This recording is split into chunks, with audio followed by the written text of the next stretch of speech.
he's the top 10 middleweight. I mean, Jacare was a guy people were saying is the heir apparent to Anderson Silva in the UFC. Not anymore. They're going to have to put Rockhold in that conversation somewhere. So what does this belt mean, though, Franklin? I mean, we know the current state of affairs with Strikeforce. Great that Rockhold's a major champion.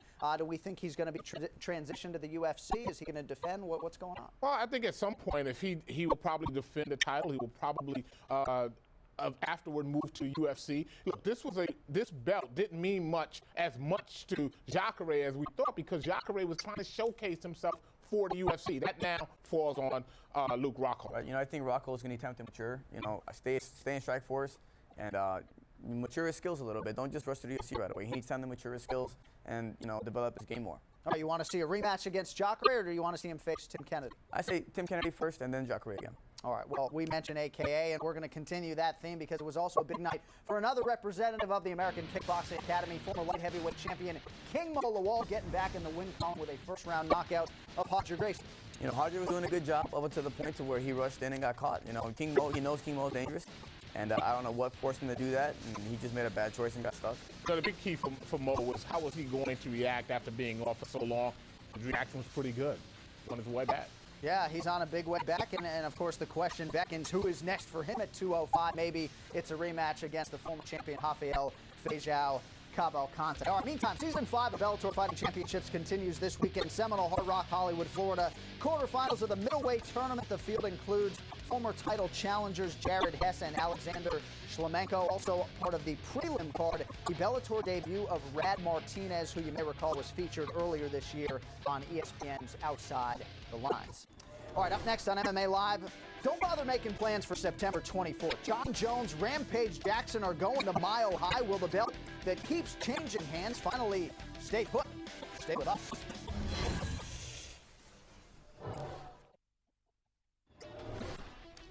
In just over a week, we get one of the most anticipated fights of 2011. UFC light heavyweight king John Jones putting his title on the line for the first time against former champion Quint Rampage Jackson. Jones, largely untouched in his UFC career, smashed through Shogun Rua to win the belt back in March. As for Rampage, he's won 2 straight to get a crack at his old title. Also next weekend in Denver, you got Josh Koscheck fighting for the first time in a long time, and on short notice, he takes on the UFC Hall of Famer Matt Hughes. Koss hasn't fought since losing to George St. Pierre last December. And if you're searching for promising young heavyweights, perhaps Travis Brown is that guy. The big Hawaiian undefeated, trying to stay that way against Rob Broughton. That is also on the main card as the UFC returns to Denver, Colorado next weekend.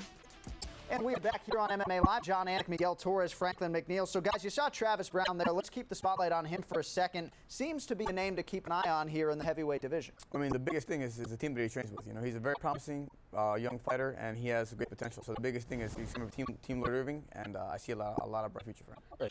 You love a heavyweight that has 2 things in his arsenal, a solid chin and powerful hands, and he has both of those. He's fun to watch, and I think, yeah, we should keep a close eye on him. And he's a finisher. I first remember seeing footage of him back in 2009. I believe he knocked out the former Washington Redskins wide receiver Michael Westbrook. Franklin, what about the UFC's approach in bringing Travis Brown along? They're doing so deliberately, but so far so good.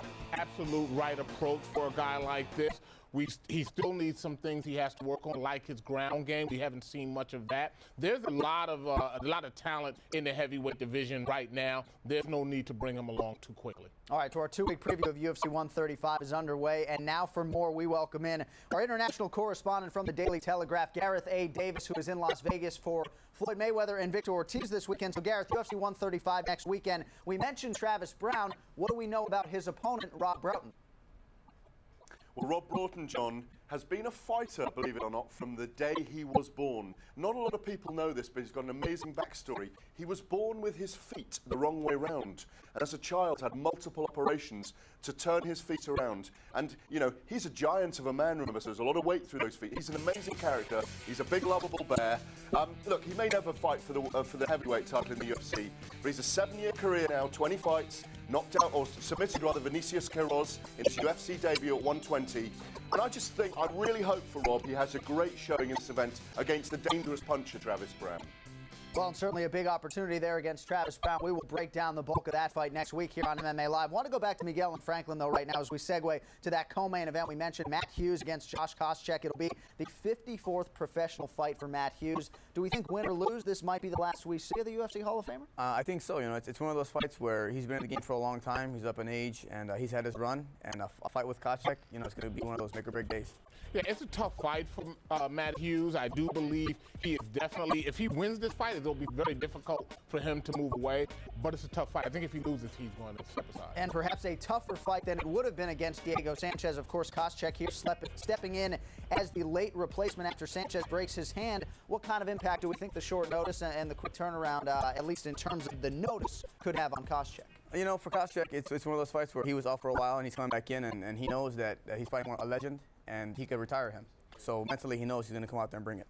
See, I don't think it's as big a deal as most people would think, especially for a guy like Josh Koscheck, who is training at AKA. He's had time off to heal.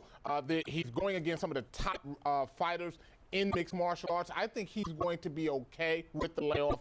I think he's going to be tough on Saturday night. Getting a motivated Matt Hughes, though, who we all know does not want to go out after that 21-second knockout at the hands of BJ Penn. But, of course, UFC 135, great main card as it may be, is all about your main event for the UFC light heavyweight title between Johnny Bones Jones and Quentin Rampage Jackson. Really no sell job needed on this main event between the former champion and the current one. Let's go back to Gareth Davis. All right, Gareth, I know you've got some insight into the pre-fight stuff going on between Jones and Jackson. What can you tell us? Well, John, over the last 48 hours, I've found out the most amazing thing from sources close to both camps. John Jones wants to be in the eye line and the earshot of Rampage Jackson as little as possible next week. Maybe this is a sign, you know, that he's feeling the jitters ahead of this fight. Look, Rampage Jackson doesn't lack for any kind of confidence in himself. And I think this is fascinating. Rampage is in a really good camp. Jones is maybe worrying now that Rampage is a really live opponent. And I think we are in for a fascinating build-up in the week in Denver next week. Wow, Johnny Bones doesn't look like the worrying type, but maybe he is. The Daily Telegraph's Gareth A. Davis in Las Vegas. Gareth, enjoy the Money Mayweather show. We'll talk to you next week. Thanks, John. I want to go to Franklin McNeil here quickly because you heard there some of the insight from Gareth. You've spoken to both Jones and Rampage this week. What can you add? Well, I've spoken to them since Gareth has talked to them, and I don't agree that Jones is worried. I do think that Jones is taking Rampage very seriously and that he expects a difficult fight. Rampage, on the other hand, is not concerned with Jones's style, which is very unorthodox. He's looking at it from the standpoint of, I don't really care what John Jones brings. I'm going to be Rampage that night. All right, complete preview and predictions for you next week here on MMA Live as we ramp up to UFC 135 on September the 24th. And a quick reminder for you about our weekly MMA Live chat. Still going strong. We take your questions live for at least an hour every Wednesday, 1 p.m. Eastern. Just go to the Mixed Martial Arts page at ESPN.com, or you can find the link on our Twitter feed at ESPN_MMA Live. Let us tap out. All right, we begin with a fight night prediction. Jake Shields or Jake Ellenberger? I'm going to go with Ellenberger. You know, he wants it, he wants respect, and he's going to get it that night. I'm going to go with Ellenberger as well. I just think this is a tough time to be fighting him. Couple plays for Ellenberger there. All right, next up, buy or sell. Daniel Cormier is now a top 10 heavyweight in the world. I say buy. You know, I think he is. He knocked out Silva, and he makes him the man.